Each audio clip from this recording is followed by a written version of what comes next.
I'm Stephen with AlbertaUrbanGarden.ca. Welcome to my garden. So in today's episode, I have three very special guests. We've got Rob Bob from Australia, we've got Brock Hughes from Western Canada, and we've got Patrick from One Yard Revolution from the United States. And they're each experts in their own way of growing food. So today I thought I'd bring you along and talk about the different ways of growing food, whether it's aquaponics, hydroponics, or soil gardening. So Patrick, can you describe to me what traditional soil gardening is all about and what some of the key fundamentals are? Hi Stephen, thanks for having me on. There's so many different approaches to growing in the soil, even among organic gardeners. So I'll just talk about what we do. What we try to do is promote a healthy soil food web through the use of compost, mulch, vermicompost, compost tea, and nitrogen-fixing cover crops. This approach encourages a strong population of beneficial microbes and earthworms that break down the organic matter and make the nutrients in the organic matter available to plants. And also the nitrogen-fixing cover crops fix nitrogen. Over the years we found that this approach provides more than enough nutrients for most plants. And because we make all of our own compost and vermicompost using free inputs, it's also very cost effective. What are some of the benefits of growing in soil versus any other way of growing? Let me say first that any approach that enables people to grow more of their own food is great, and I really encourage people to pursue whichever method most appeals to them. One of the biggest advantages of what we do is that it's very sustainable and not at all product driven. If overnight all gardening products disappeared, it would have very little impact on our garden.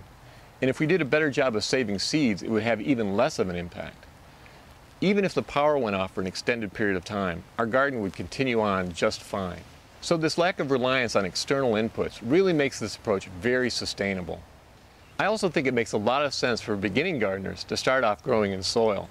The startup costs and effort can be much lower than other growing methods, especially considering you could get started with as little as soil, seeds, water, and sun.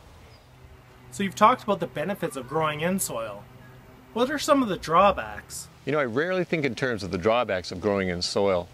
So instead I'll look at what I think some of the advantages are of other growing methods. First of all, I think both aquaponics and hydroponics allow a lot more control. Especially in hydroponics, you precisely control nutrient levels. In addition, I think both methods allow more control over things like fungal and bacterial problems, which are very difficult to deal with in the soil. I also like the multiple functions provided by fish in an aquaponics system, where they can eat some waste, produce waste that provides nutrients for plants, and also they provide a protein source for people. I should point out that I have no experience with aquaponics or hydroponics, so I'm really looking forward to hearing what Brock and Rob have to say on these topics because they know much, much more about it than I do. Brock, can you describe to me some of the essentials of hydroponics and how you grow food that way? Hey, Stephen. Okay, well, so hydroponics is nothing more than growing food or plants or whatever you want to grow in a medium that's completely inert. So, you know, like gravel or whatever you have. It utilizes the technology of nutrient salts. And this goes back, guys, all the way to ancient Babylon. The Hanging Gardens of Babylon, they were hydroponic. So anyway, this is where we're at today. A lot more modern, a lot better nutrients, of course, but basically that's all hydroponics is. Generally, the nutrients are delivered with water, so the hydro, but basically that's all it is, guys. It's just a way of growing in an inert medium, supplying the nutrients with nutrient salts. So you've talked about hydroponics. What are some of the added benefits of growing hydroponically? Well, Stephen, in my opinion, one of them, of course, is the real obvious, is no soil. Why is that? Why is that good? It weighs quite a bit, and what I've noticed in hydroponics, because there is no soil, I have far less bugs. Bugs of the type that are born in soil. You know, like holy crow, the fungus gnats sometimes can just be crazy. Little pill bugs find their way up, but in all of my hydroponic mediums, I don't see that at all. At least those bugs. Of course, I get the rest, like everyone else, all the white flies, aphids, and all the goodies, spider mites. But I I'm not contending with any attacks from the soil up too. So that's a good advantage. Most systems, I'm going to exclude the deep water culture here because that weighs quite a bit. There's a lot of water in each bucket. Excluding them, like a Dutch bucket system and an NFT because it circulates, is a lot less weight because you're recirculating, say, 12, 15 gallons all the time. So there's a lot less weight, and that's really awesome for guys in balconies. I get a lot of mail from guys that are telling me they're putting balcony gardens on, and they started with soil and they were concerned, and I get that. I've lived in an apartment before too, and my balcony was a little bit scary. In fact, they asked me to kind of tone it down a bit. But anyway, that's a really good consideration, that weight. Another advantage, and this is my opinion, and I'm sure others share it, and I'm sure some will disagree, is I feel that the food tastes better. It's crunchier, snappier, sweeter, and yeah, I feel that my hydroponic tomatoes are far better than the ones grown in soil. And maybe that's because I'm not a good soil gardener, so I don't want to start any fights. and probably the biggest advantage, in my mind, is it uses 1/5 the water that you would in a conventional garden. And guys, in some areas of North America, there's water problems. Now, we got it pretty good here in BC, but I know in some areas, water is a real issue. So this is a way that you can really grow your plants without going through tons of water, just waste. I don't mean wasted on the garden, but I mean so much of it is wasted with that type of watering. So that, in my mind, is probably, for maybe for the most of the world outside of here, BC, where water is issue, that's an extremely important factor and an extreme advantage. With those benefits in mind, are there any drawbacks to growing hydroponically? Any disadvantages? Well, I'm a hydroponics freak, so it's going to be pretty hard to find any from me. But you know what? Honestly, no, I haven't found any disadvantages to the whole thing. I just haven't. For me, it's a perfect way of growing. The results are absolutely through the roof, in my opinion.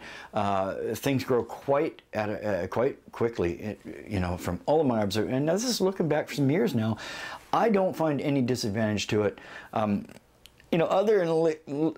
than if you get something leak, I've had that happen, and man, I got to tell you, that was a drag. Linka wasn't too impressed with me. But no, I don't find any disadvantages. For my mind. Now, some of you may feel it's a disadvantage to have to go buy a pH meter or TADS meter and some of the assorted equipment. That could be considered a disadvantage in some people's view, but in my view, it's just kind of part of this thing. I'm sorry, I love hydroponics. I just don't see any disadvantages. All right. Stephen, thanks for having me on, bro. Can you describe to me what aquaponics gardening is all about? G'day Stephen, and thanks for inviting me along today, mate. Aquaponics. Well, aquaponics is basically the marriage of two different farming techniques. You have aquaculture, which is the raising of fish, and then you have hydroponics, which is the growing of plants in a soilless media with nutrient-rich water. Now, with our aquaponics, we pretty much will have a basic setup. We've got a fish tank over the back that has some jade perch. They're a table fish. You can also use ornamentals like goldfish, even though someone who uses guppies. The polluted water, mainly ammonia, is what fish release through their gills, then travels down through a series of pipework and gets treated in these living filters behind me, also known as grow beds. Now, in these grow beds, we have nitrifying bacteria. They're abundant everywhere in the atmosphere. They decide to colonize the media. In our case, we use a clay media. Other people use rocks or expanded shale. What these bacteria do is they process the ammonia in the water and turn it into nitrite. Nitrite is also toxic to the fish, but luckily there's another form or family of bacteria that will then convert the nitrite into nitrate, which is not only fish friendly, or a lot less toxic to fish I should say, but it is also plant available and the plants will just suck it up. So that's basically how aquaponics works. There's a lot of other bells and whistles you can throw onto them, like filters and some tanks and all that sort of thing to make your system a little bit more advanced, but A basic system involves a fish tank with waste, ammonia waste, and a grow bed to convert that ammonia into nitrite and then into nitrate for your plants. Now that we know what aquaponics is, what are some of the benefits of growing aquaponically? There are loads of benefits to growing with aquaponics as I see it, Stephen. For a start, you get to harvest your own fish. I mean, that's pretty fantastic. I know how clean the water is that they've been grown out in. I know the food that they've eaten, and very low carbon miles as well, so really happy with that. As far as the systems, there's a big bonus in that these things are as customizable as you can manage yourself. You can have something as small as a small fish tank like you may have, or you can have anything up to half an acre of fish tanks and grow beds and all the bells and whistles. A lot of people who don't have full growing seasons, they can pretty much will set up a system in a garage or in a basement. There's a fair few people actually on YouTube who have garage or basement systems. So that's a big pro. You can also have them so the grow beds like ours are up waist height or even higher to help people with bad backs and bad knees. I know my mum's going to appreciate her system because it will be at a level that she can manage a lot easier. Weeds are virtually not a problem at all. We do get a lot of yellow currant tomato seedlings pop up here and there through the grow beds, but yeah, they're about the only weed we've had. Soil diseases or infestations, there's another bonus. You don't really get a lot of them. Root knot nematodes are a problem for us, not an issue at all in the grow beds, not a problem whatsoever. Water usage, it really doesn't use anywhere near the amount of water a conventional garden uses very little indeed, so that's got to be a huge bonus if you live in an arid environment. So all those things plus many more, I could go on for ages on the benefits as I see it, but they're the top ones for me, I think. With all those benefits in mind, what are some of the drawbacks? Disadvantages, there are some disadvantages, and unfortunately most of them revolve around the almighty dollar. The setup cost can be quite astronomical if you go to online retailers and look at the prices of kits, fish tanks and grow beds and that. I've had quite a few people say they just can't afford it. We went the route of the IBCs and the barrels, and that does bring the price down considerably. It makes it a lot cheaper. Also too, you don't need the clay like we've got. That is rather expensive as well. You can use river rock. You can use, here in Australia we use blue metal. A lot of the guys use blue metal. It's a crushed basalt rock. So there's other options there that bring the price down considerably. Unfortunately, with plumbing, pipework and pumps, you're pretty much all best off buying brand new in my opinion, mainly because you don't know what chemicals have been run through the pipes or the pumps beforehand, so that's another cost. Running the system, running the show. We have a 1.5 kilowatt solar system on our house, so we're somewhat subsidised, but you do need to take into account the running cost of the system. Solar, a lot of people say they're going to set up a solar system for a big system like this. There is a lot of cost involved there with the panels, inverters if you're going to run it that way, battery banks and that sort of thing.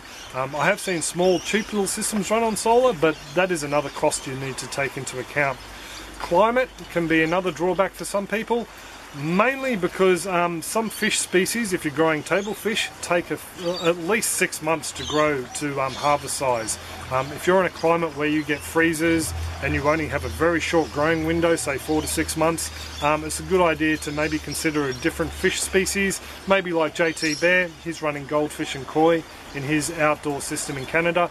But yeah, if you're after the table fish, yeah, maybe that's not available to you unless you can set up a system inside in your basement or your garage that's kept nice and warm.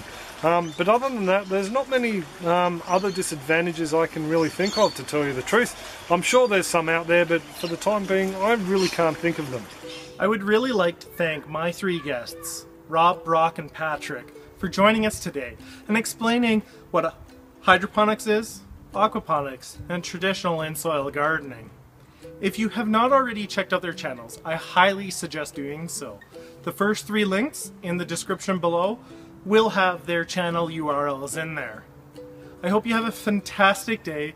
Thank you for spending time with us today. And you know what? Keep on growing.